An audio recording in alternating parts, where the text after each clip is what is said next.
All set? Good morning, everybody. Good morning.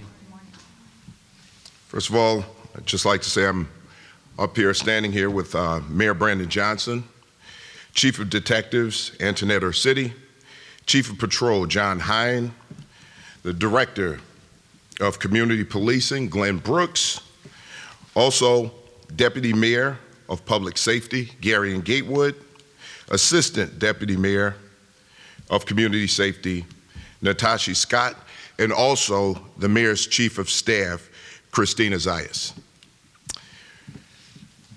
I'd like to start off to talk about the violence over the 4th of July weekend.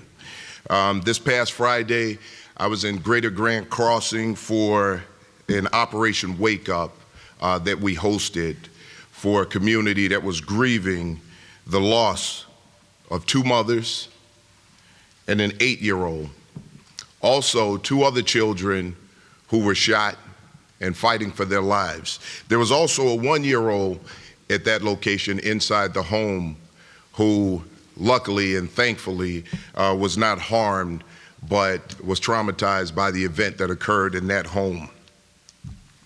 During the gathering, I saw a neighborhood that was heartbroken, angry, fed up, but I also saw a neighborhood that wanted to come together and come up with a plan to fight this type of violence, this type of senseless violence that took the lives of 2 mothers and an 8-year-old child.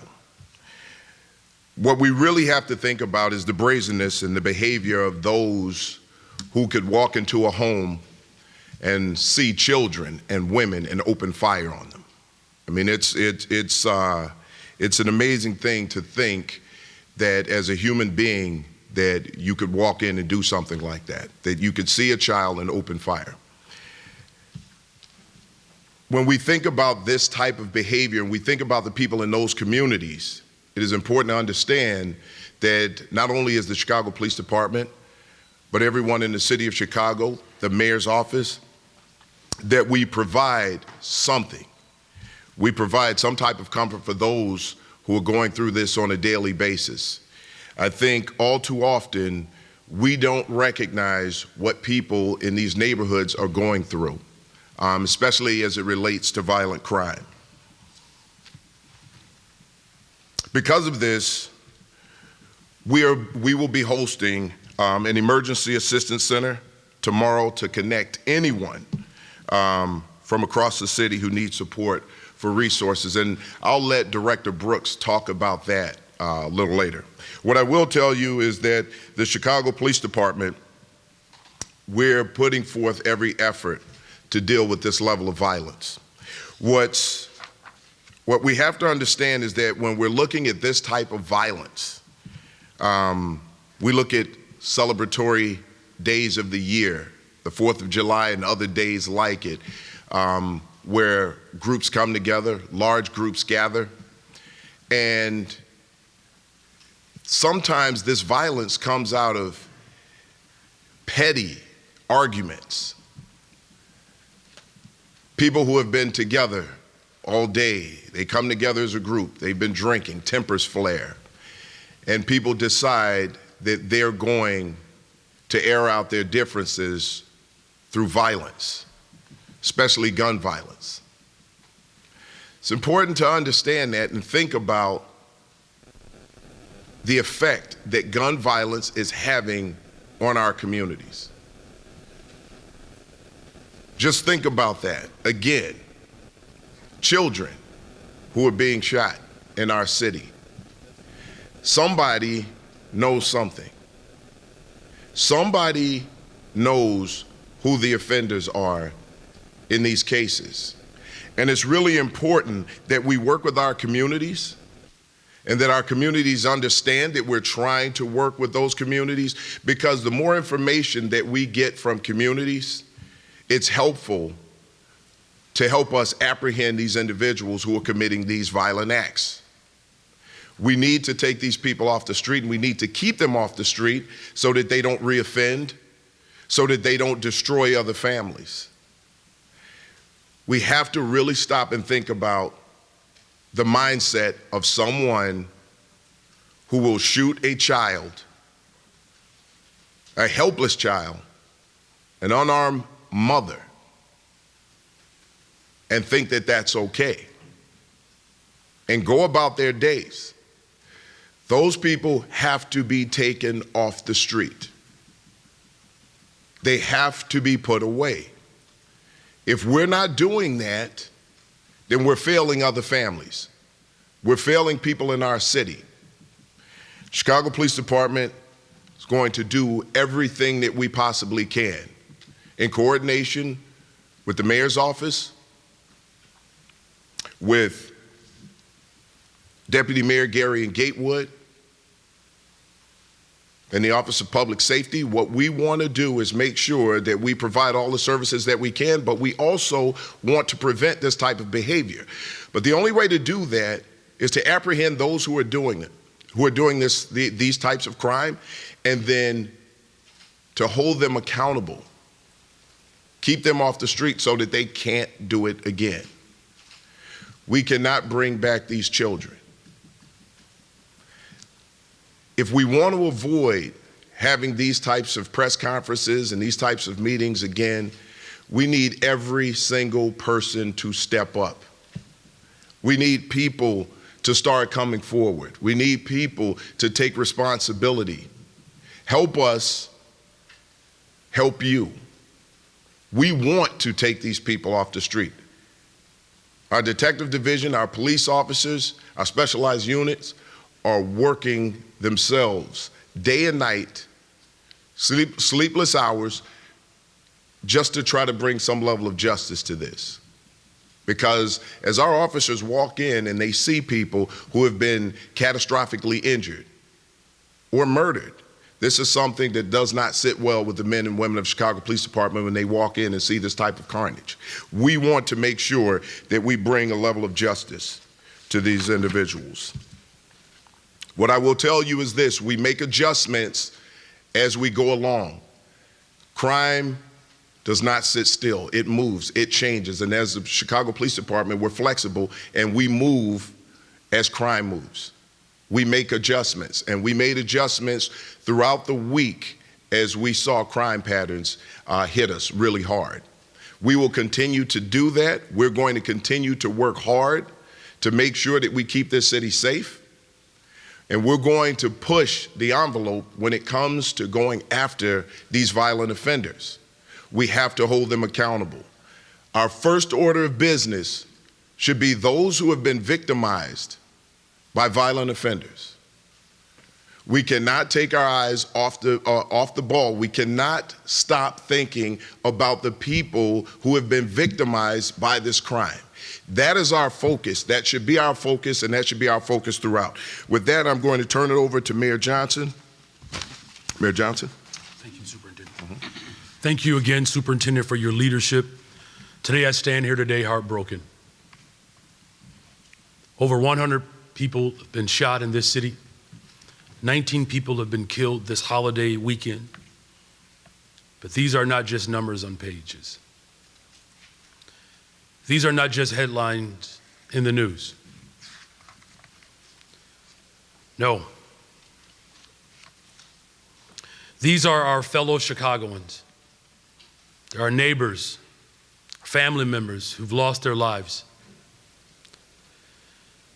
These are 19 families whose lives are forever altered. And 19 families who woke up this morning without a son, without a daughter, without a mother, without a father, without an aunt, without an uncle.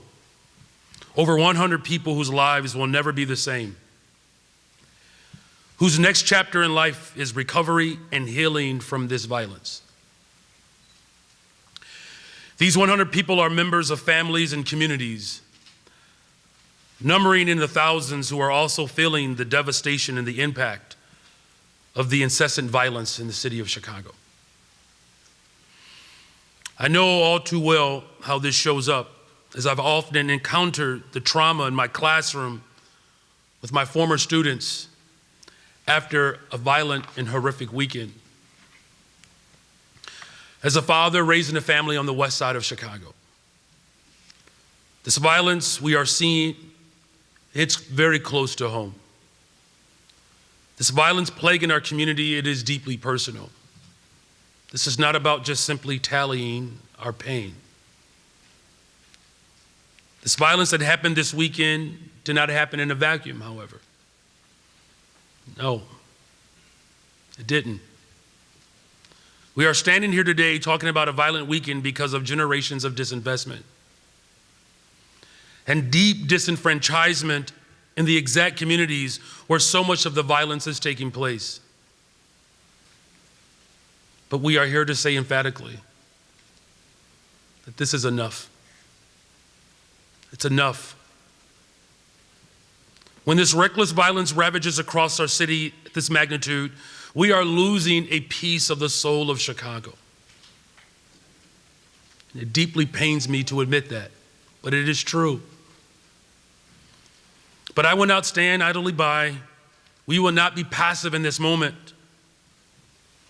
We need to ensure that we are holding every single individual accountable for the pain and trauma and the torment that they have caused in this city. And there will be consequences. There will be consequences for the violence. We will not let criminal activity ruin and harm our city. And I know that our Chicago Police Department is working nonstop to catch those who have committed these heinous crimes. We also need to double down on our efforts to get guns off our streets. When a 16-year-old has access to an AK-47, the violence began well before that weapon reached the hands of young people across this city and across this country. And right now, our streets are filled with illegal guns. It is far too easy in Chicago to go out and get an illegal gun. This has to change. And I know our federal partners at the Crime Gun Information Center will continue to work hand in glove with the Chicago Police Department to track crime guns and hold people who are choosing to wreak havoc on my streets accountable. And finally, I want to announce that I have personally taken steps to ensure that our city is getting all of the resources that it needs from the federal government. And prior to this weekend, my administration took the necessary steps to prepare for what has been historically violent weekends by making sure that we are coordinating the coverage with Chicago Police Department, community violence intervention, all the professionals in these areas of expertise to make sure that we are addressing the higher levels of violence that tends to take place during the holidays. And last month, I called on our federal partners to respond to the mass shootings in the city of Chicago. And I've called upon them to respond to the mass shootings like we've experienced in Chicago, just like they do in other places in this country. And I'm hopeful that our ongoing discussions will ensure that our state partners, as well as our federal partners, will swiftly come to the support of the city of Chicago. The city cannot afford to wait any longer. The full force of government is activated to step up to stop the violence, and we need more support. And I know that the Chicago Police Department and all of our brave officers will be stepping up to stop this violence. They are already working around the clock to keep our city safe. And I know that our community partners, the philanthropic community, the business community, our faith leaders are all going to step up and work together to stop this violence. We need more of that. We need our entire city to step up in this moment. I'm urging all of you across the entire city to step up to say that we've had enough, to step up to stop this vicious cycle of violence.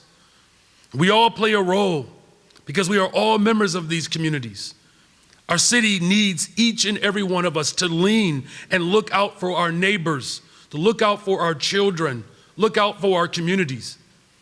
But let me be clear. Let me be emphatically clear.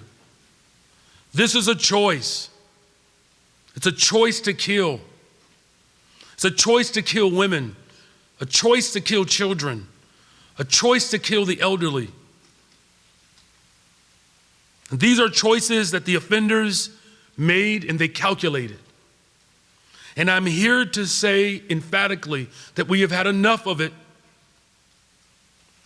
We will be working closely with our state's attorney, Chicago Police Department, and every area of government to partner to ensure that we bring swift justice and that we provide at least a piece of closure for the families.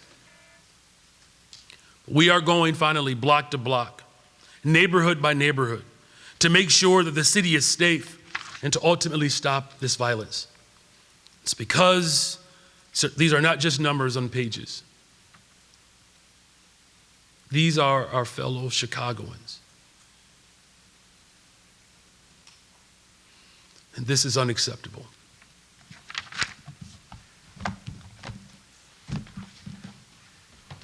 Thank you, Mayor. I'll have Director Brooks come up. He's going to talk a little bit about some of the programs that we have across the city. Good morning. Good morning. There are too many Chicagoans who have experienced the trauma of violence.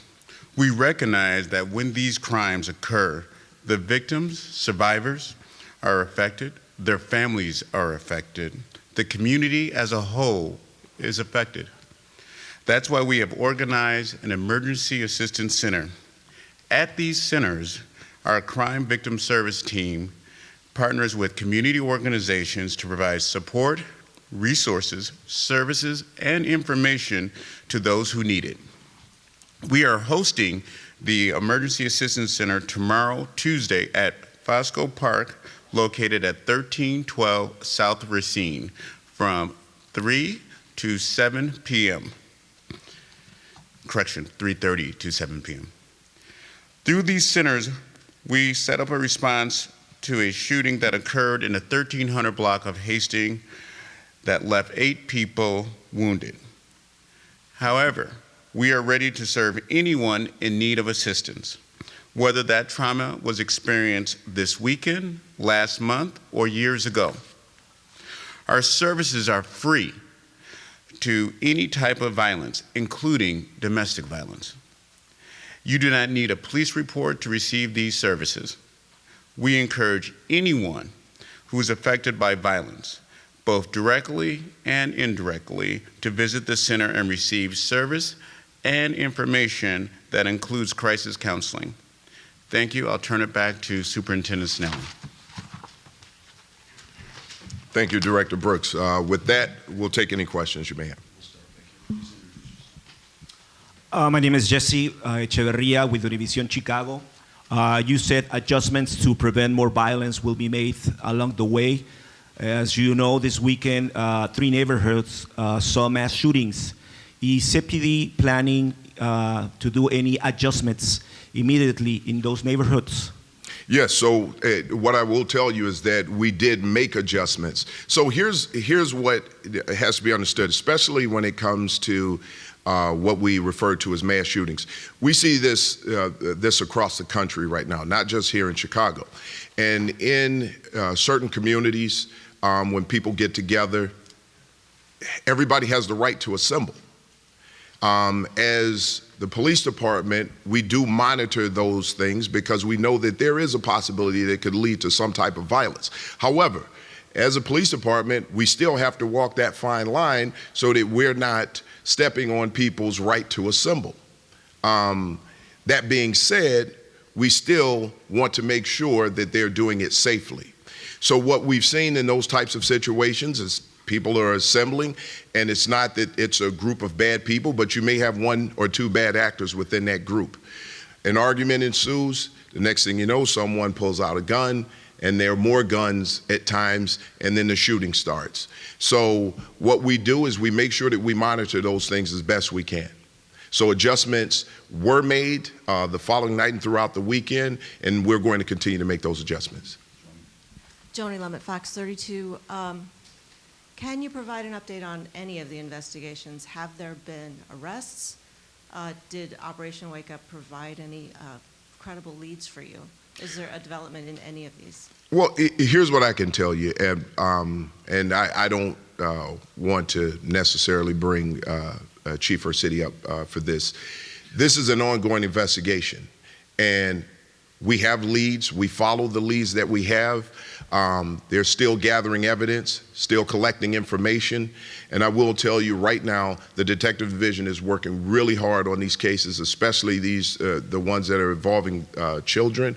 And as we move along, what we don't want to do is put too much information out there at once, but we want to make sure that we keep the investigation aligned with what it is that we're trying to do. So it's important to understand that we can't give out too much information, but what I can tell you is that we're working really hard on the leads that we have. Hi, Sophie with the Sun-Times. You mentioned how a lot of these incidents occurred during celebratory days, large-scale gatherings. What's your response to people who say this weekend is evidence that the department isn't ready for a large-scale event like DNC Week? Well, you know, here's the issue, and I'm just going to address this issue. When we look at what happened this weekend, we always like to say that it's a police issue. This is a societal issue. The police cannot be in everybody's backyard. They cannot be in everyone's home. They cannot invade every single gathering where there's a possibility that someone may show up with a gun. Everything that we do as a police department is based on reasonable suspicion to investigate or probable cause for an arrest. So what we need to look at is the responsibility of everyone in this. When people get together, we need people to understand that they can celebrate, but do it safely and responsibly.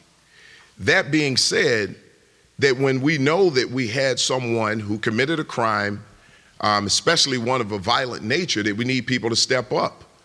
You know, cpdtip.com, please give us information. And I'll tell you, most of the cases where we've been able to solve fairly quickly, it's because we've had outreach from the community. So to say that the Chicago Police Department isn't ready is inaccurate. And that's not me attacking your question. It's actually a pretty good question, and I'm glad you asked it.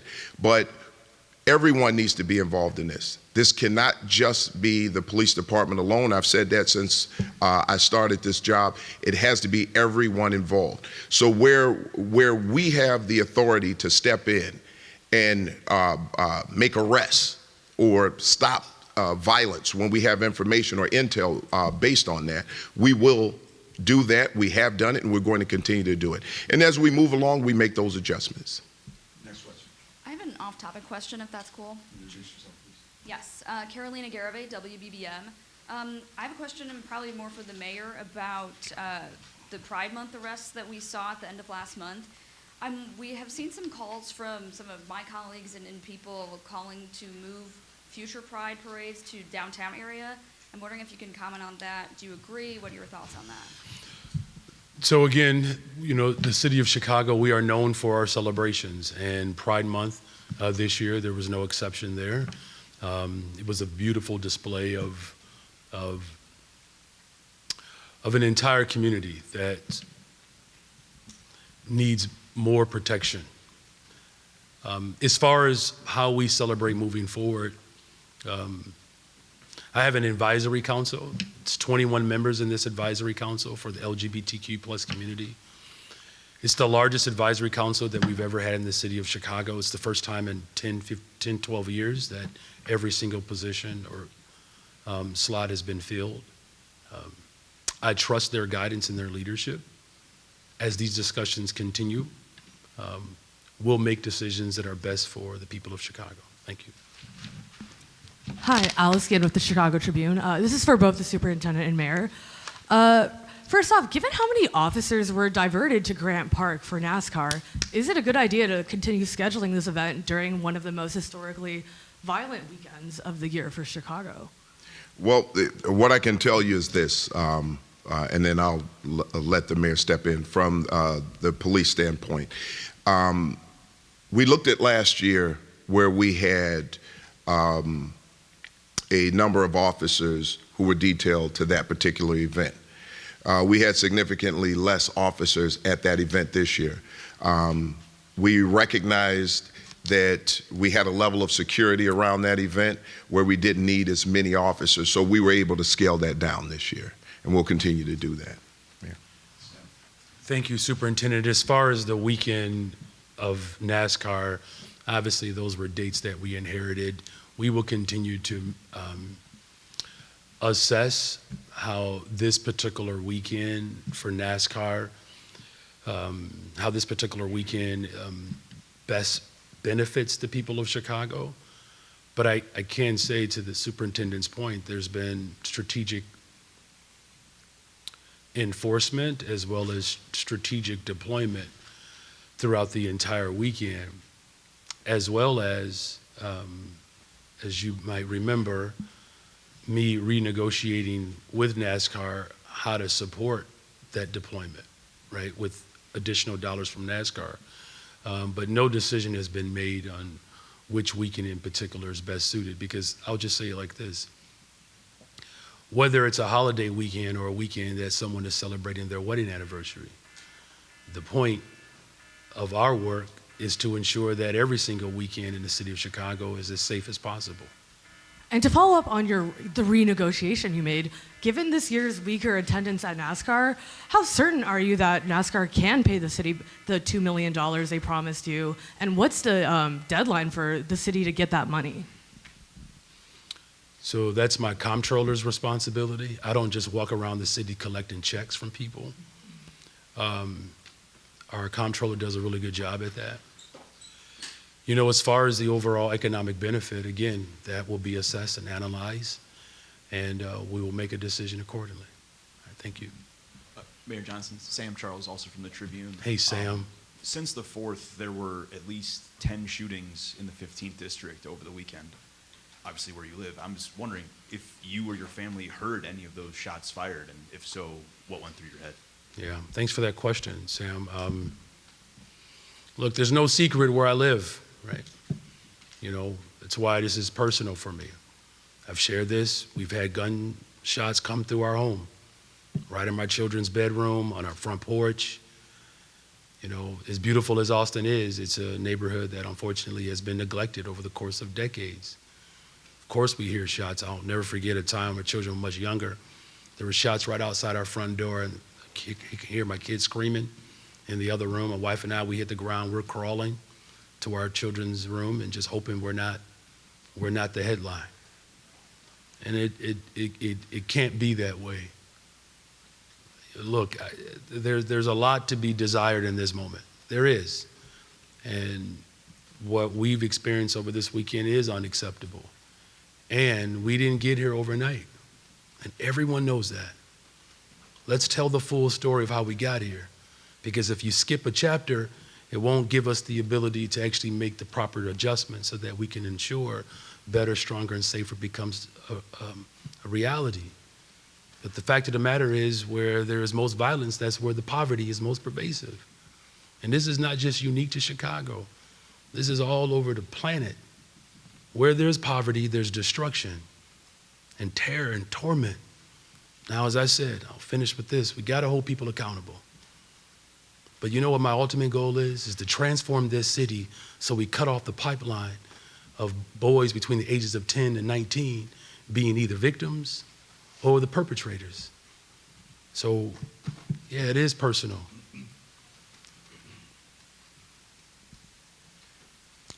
Black death has been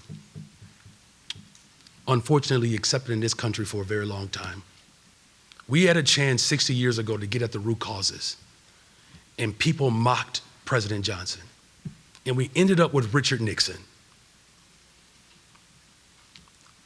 I'm gonna work hard every day to transform this city. That's what it takes to build a better, stronger, safer Chicago, and I need everybody to step up and help us do that.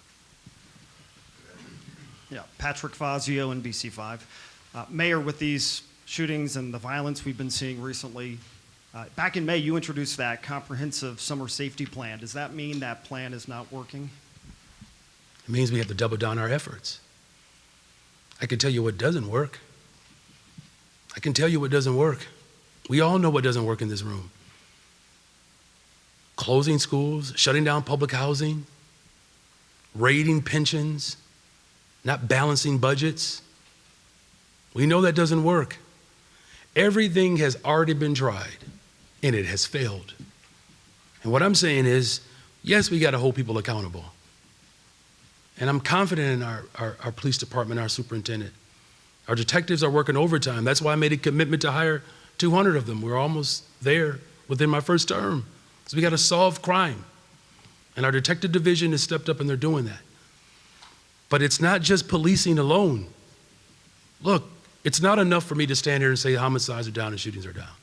It's not enough. You know, so what didn't work over the last 60 years, you're talking about a plan that we put forth in May over the course of a couple of months. Can't give up on the city of Chicago that easily. We can't. In fact, we should never give up on the city of Chicago. We're gonna get through this and we're gonna get through it together, but it's gonna require more than just policing. It's why I reached out over a month ago, I believe, to the federal government for community violence intervention, violence prevention support services, victim support services. Our state and federal government, we've reached out, we made it very clear. The support that we need cannot wait. Good morning, Mayor. Good morning. Good morning. I don't know if this is working, but you can hear me? I can. Okay, great. Quinn from Block Club. Good to see you. You both called for accountability, help from neighborhoods, communities to help find some of these perpetrators. But what do you say to Chicagoans who see another violent weekend and feel jaded about working with city government, about police, who don't feel like it's even worth it to make that call if they know someone? Well, that's not our experience, quite frankly. I mean, the superintendent and I, we were out there in the community where this mass shooting took place. Of course, people are grieving, people are hurting, but you know, I didn't get this sense that somehow folks were giving up. They want justice. No, look, I know that there were a few cynics out there, but they will remain in place. They're a constant. They're just a constant. But the vast majority of the people of Chicago, they know that whether it's policing, whether it's our community violence intervention, our business community, faith community, all these folks are out here not just grieving, they're taking action. And I'm making this appeal for everybody in the city of Chicago. If I know one thing about Chicago, somebody always knows something about somebody. Say something. Because it is a matter of life and death. Say something. Step up. Say something. And in fact, if you know that there are wayward youth who have lost their way, snatch them up. We have opportunities for them. I'm so sick and tired of losing black boys to violence in this city. It grieves me fiercely. I got a 16-year-old and a 12-year-old, 2 black boys. I never want to experience the pain of having to bury one, and no one should either. Our people are resolved in this city. It's going to take all of us, though. Judy Wang, WGN-TV.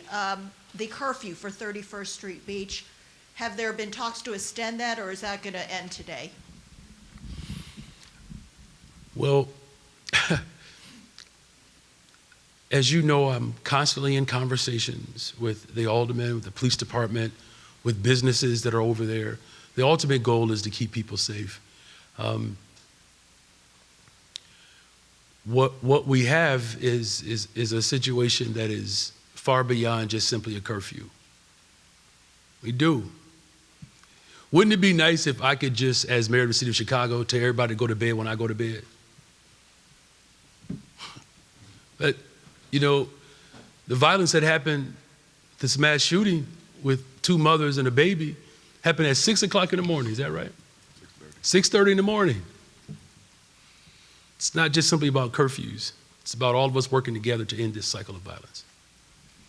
Good morning, Mr. Mayor. Jasmine Miner from ABC7. I'm curious if this weekend has made you rethink at all ShotSpotter and the use of that, and what specifically, when you talk about federal support, what does that look like in your eyes? And I do have a follow-up question for the superintendent. Yeah, thank you for the question. So for federal support, I mean, it's everything. It's everything from boots on the ground to public health support, victims of violence support. As I said before, you know, the fact that it's so easy to get guns in the city of Chicago and cities across America, to me, that's the crime. you have an entire political party that is protecting a lobbyist entity to make sure that illegal guns can flow through the streets of places like Chicago and Baltimore, Miami, Los Angeles. Like, to me, that is criminal. It should be brought up on charges. You know, as far as ShotSpotter is concerned, no, it hasn't. Just a quick question for the superintendent. Just curious if you can speak to the health of police officers this past weekend. You know, off days were canceled, and obviously with Pride, I think that was the case there. Can imagine officers are tired.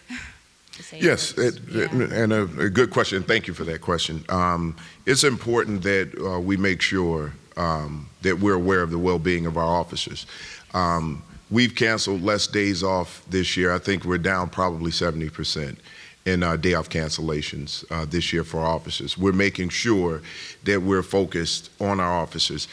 We had a plan going in to that Pride Day because, again, if it's predictable, it's preventable. And we knew, and let's be honest about what happened at Pride. Those were not your parade goers.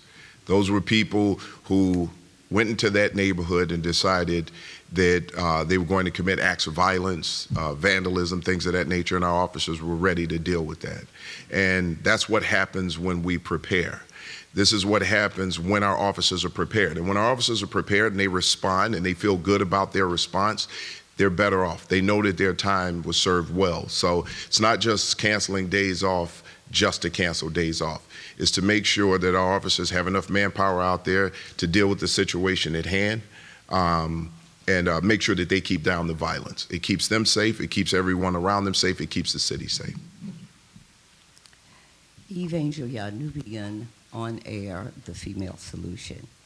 Considering May 17th was the 70th anniversary that ended 88 years of segregation laws, the Supreme Court ruling that it only existed to keep the status of the Negro down and it was unconstitutional. My question, was Chicago's segregation against Negro blacks, especially black women and children, a factor as to why you did not have a press conference at the time?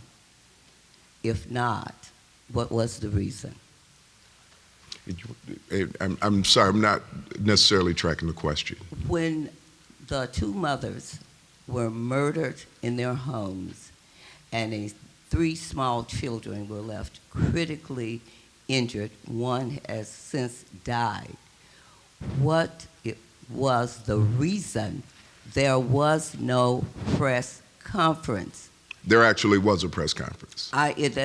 You and the mayor was not in attendance. That's what I'm referring to. Well, here, ma'am, when you talk about the initial press conference, this was something that occurred in the early morning hours. We get information out as quickly as we possibly can. Shortly thereafter, we brought the neighborhood together in the Operation Wake Up. I was there and so was the mayor.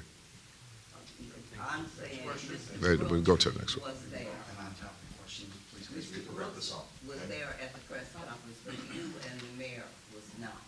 That's what I was referring Yeah, that is inaccurate. I was there, so was the mayor. to. Well, he's So we'll move on to the next question. Hi, my name's Whitney Weil. I'm a correspondent for CNN. I just wanted to follow up on the DNC question. A lot of the strategies that you had outlined in your first response are really strong reactions to violence, quick arrests, strong prosecutions. But I was in Kansas City like 8 hours after what is retaliatory violence spilled over into a large event. And certainly that is possible in any city where you're having a large event. So I'm wondering, what is the strategy to make sure you're preventing the types of violence we saw here colliding with a large event at the DNC? What is the strategy? So here, and what I'll tell you is those are here in Chicago, those are two separate things. One of the things that you'll find here in Chicago with our protests, and we've had multiple protests. As a matter of fact, we've had more protests here this year than I can remember since 2012 when we had the NATO event here. our officers have responded very well. We haven't had violent clashes with our protesters. We've had our dust-ups, but nothing that made national news. We communicate. Our officers are trained properly in dealing with those types of situations. That being said, we have officers who are training specifically for that. All right, we're looking at a total of 48 hours of training for officers to deal specifically with large-scale protests and the possibility for civil unrest. We're hoping that that doesn't happen. So our officers are trained to deal with that. Now, along with that, we have been working on a neighborhood plan to make sure that we're not pulling resources that are necessary to keep our neighborhoods safe to place down and around the footprint of the DNC. As we go along, you'll hear more information, more press conferences about what we're doing, not only for the DNC and the safety of that, but the safety of each and every neighborhood across the city. Sarah Schulte, ABC 7. I understand both of you guys were in the Grand Crossing neighborhood on Friday night, I believe. I have a question for the mayor. That is quite a few hours after the initial event. Were you out of town on Thursday? I was out of town earlier this week. On Thursday, on 4th of July, you Yes. were out of town. Yes. Given the fact that 4th of July is known to be a very violent time in the city of Chicago, do you think that was a wise idea to be out of town? Well, here's what I can say emphatically, that my work never ends. It doesn't. You know, I accept the responsibility of 24/7 on call every day of the week. It's very seldom do I get a chance to celebrate, you know, on a personal level. But, you know, the communications between my office, Chicago Police Department, OEMC, our state and federal partners, none of that stops because I'm out of town. Of course, once I was arrived for the entire weekend, as what has been indicated, we had an early morning call on Friday with our summer operations with Chicago Police Department, Chicago Fire Department, OEMC. Of course, I was there for Operation Wake Up and throughout the entire weekend. Last two questions. I have a quick question for either one of you on the crisis centers. We've had those before, we've covered them before, and nobody shows up. So I understand you're trying to help victims, but if no one shows up, is that the best use of city resources? Well, there's other ways in which our partners connect with victims of violence. Our Deputy Mayor of Community Safety, as well as Glenn Brooks, they work very hard to make sure that these services and resources are available to folks. So any and everything that we do is for the benefit of people, and it is always worth investing in people. Thank you. I could follow up. Paris Schutz, Fox 32. There were a few aldermen that told me they were upset after Thursday ended up being particularly violent, that there wasn't citywide communication on a plan. Were there adjustments made after Thursday, and was there coordination? Yes, sir. You may have missed that response earlier. You care to repeat that about your adjustments? So basically, we looked at everything that occurred on the 4th. We looked at the hours and the time of occurrence, and we made adjustment to officers' schedules. We started officers later, so that we had officers later into the night, over midnight. Those adjustments were made as quickly as we could make them, and the following night we saw a reduction during those hours. So again, when we see this type of violence that occurs, we make adjustments on the fly. Final question, please. Hi there, Priscilla with Telemundo Chicago. Could you please, this is a question for the mayor, could you please describe what are those federal resources you requested for the Yeah, city? sure. I'll offer that one more time. So there are a number of resources. So it's victim support services. Let me just make it even real simple, okay? So remember the mass shooting that happened in Highland Park and all the services that they got? That's what we're asking for. That's all. What other suburban places get around the country when mass shootings happen like that, we're just simply saying that Chicago deserves that as well. And so I put that request in, how many weeks ago? At least a month ago. That's all it is. So if you look at the support services that places get when mass shootings happen, That's what we want in Chicago, okay? Who did you ask? Thank you very much. Specifically, like what, I don't understand, like what did Highland Park get that Chicago's not getting? What's specifically, what are you talking All right, so I'll repeat it one more time, okay? Victim support, I got you. Victim support services, all right? That's one specific thing, all right? Get that. Victim support services. That's what other places have gotten. We have not gotten enough of that. Community violence intervention and prevention professionals and support services. We have some, we need more. As I said earlier, there are illegal guns that are in the city of Chicago and cities across America. Now, we have a strong operation that's working hand in glove with Chicago Police Department, but we need more boots on the ground to make sure that these illegal guns that you have an entire political party is working to protect, that those don't end up in the hands of the people of Chicago. All right? Thank you all very much.